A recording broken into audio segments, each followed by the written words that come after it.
Welcome to this lesson on mastering Avid Media Composer's keyboard shortcuts. My name is Josh Short from Edit Video Faster. This is lesson number 2. There are 9 lessons in total, and each covers a handful of keyboard shortcuts, and I explain how each one of those actions work inside of Avid Media Composer. Besides the lessons, there's also an exam and some other supplemental materials over on the website, editvideofaster.com. That is linked in the description below if you're watching on YouTube. All right, again, this is lesson 2, and this lesson covers marking and playing. Let's get into it. Let's start by explaining marking.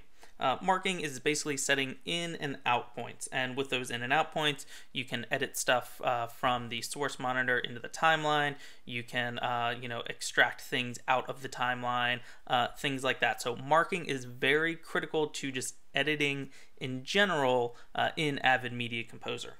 Alright, so our first keyboard shortcut is mark in, and you can use the E or I key to set a mark in point. So when I hit the I key or the E key, you can see there's this little icon that pops up, and that means there's an in point. And if I have a clip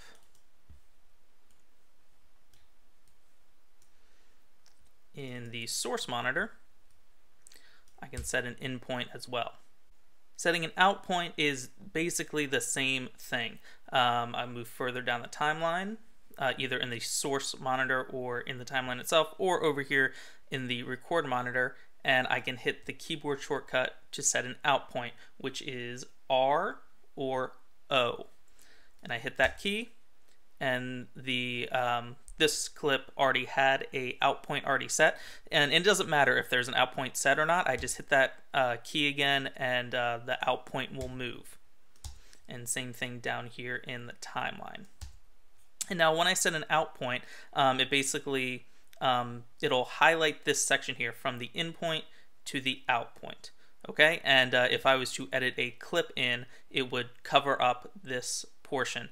And this is a little outside of the scope of this lesson, but right now I would be patching V1 to V1, so if I were to edit this in, it would cover V1, it would cover up these clips. But what I could do is bring it up to V2 and edit it in there over top of it, so it wouldn't cover that up. All right, a little off topic, but that's okay.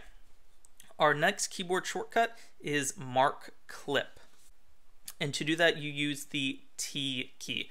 And back to what tracks are highlighted, that's important. So let's switch this back to just V1 highlighted. When I hit the T key, it's going to set an in and out point around the clip on the track that's highlighted. So we had V1 highlighted, and I hit the T key, so where my time position indicator is, it's going to select an in and an out around that point. If I move it over here and hit the T key, it's going to select this clip here. Same thing here. And if I go back up to the source monitor, and I hit the T key, it's going to start all the way at the beginning of the clip and go all the way to the end of the clip and set an out point.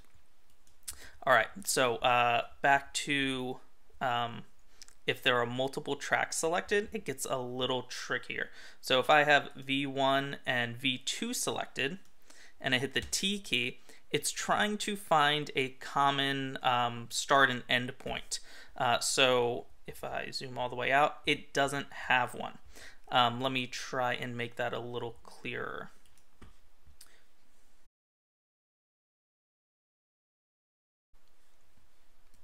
Okay, so if I come here for V1 and V2 and I hit the T key, see it has a common, pretty much a common section where where the clips start and end without any interference. Hope that kind of makes sense.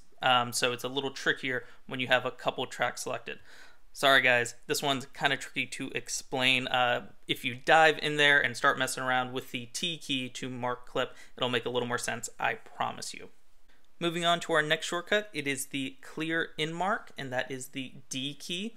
And when you hit the D key, it's going to get rid of the in mark that you selected. And once again, you can select as many in and outs as you want, as many times. It doesn't it doesn't affect anything like at the moment you hit an in or out point. Okay, it's non-destructive. There are certain keys like the V key or the B key, which we'll cover in future lessons. That is when you hit that, something happens. But when you hit the in and out point, don't fret, don't worry. That doesn't do any damage. All right, so once again, we hit the D key to remove the in point, and that works up here in the source monitor as well. Hit the D key, remove the in point. And our next keyboard shortcut is the F key, which is the clear out mark. And that clears the out point. Again, works up here in the source monitor. And let's set an in and an out point again.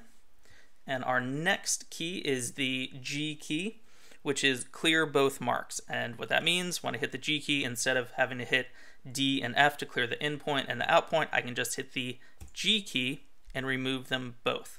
And one nifty shortcut, let's say you have a bin with a whole bunch of stuff in it that has in and out points already selected, and you can tell by this bin column that says mark in and mark out.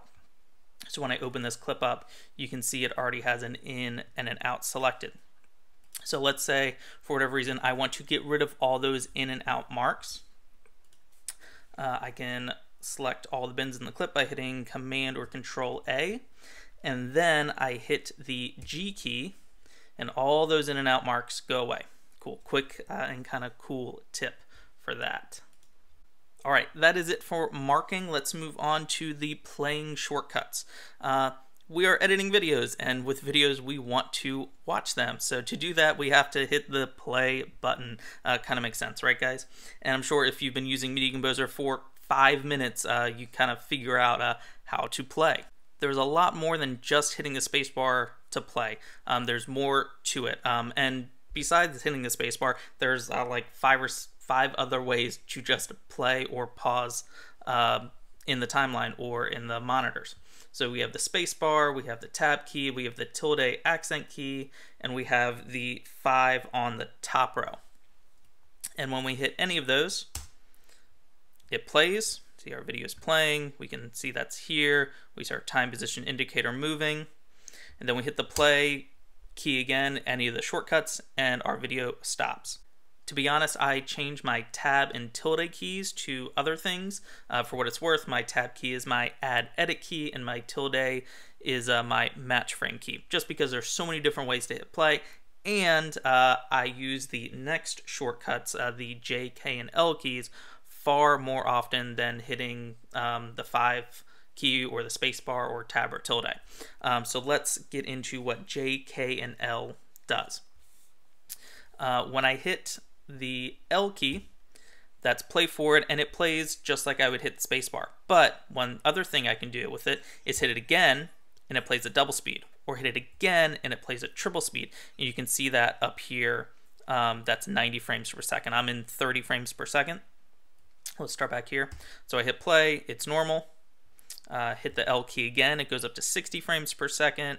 So double speed, triple speed, and then it keeps going up to, I think, times 6 to 240, or maybe that's times 5.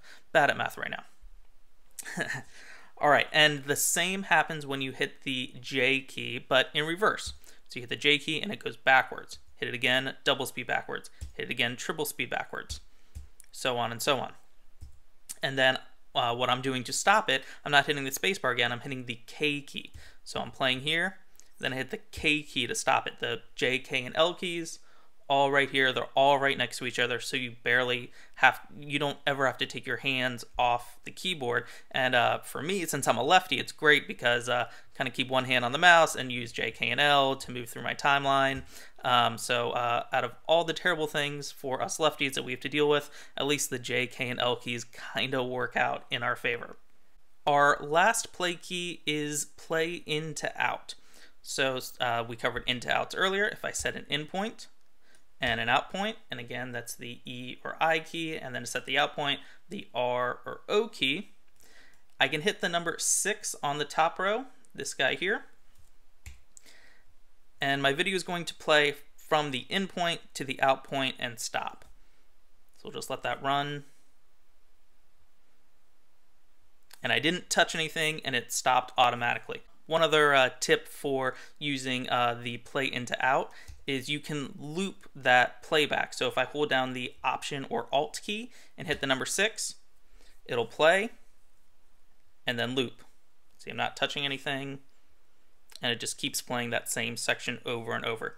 So if there's something, if there's 10, 20 seconds that you just need to watch a few times and just really get into it, you can use this little trick to do that. Alright guys, that's it. That's it for lesson number 2 of mastering Avid Media Composer's keyboard shortcuts. If you go over to the website editvideofaster.com or click one of the links in the description below, you'll find a blog post for this lesson with all of these shortcuts and some pictures that go along with it, and some probably better explanation than what I just did as well. And also over on the site you can find the exam and a quiz and all the other lessons for mastering Avid Media Composer's keyboard shortcuts. There are 7 more lessons to go after this one. All the blog posts at the moment have been written out, but the videos are in the works, so make sure you hit that subscribe button to get notified about new videos and other new tutorials that I come out with on Edit Video Faster. If you have any questions whatsoever, leave them below in the comments. Thank you so much for watching this video, and I'll see you in the next one.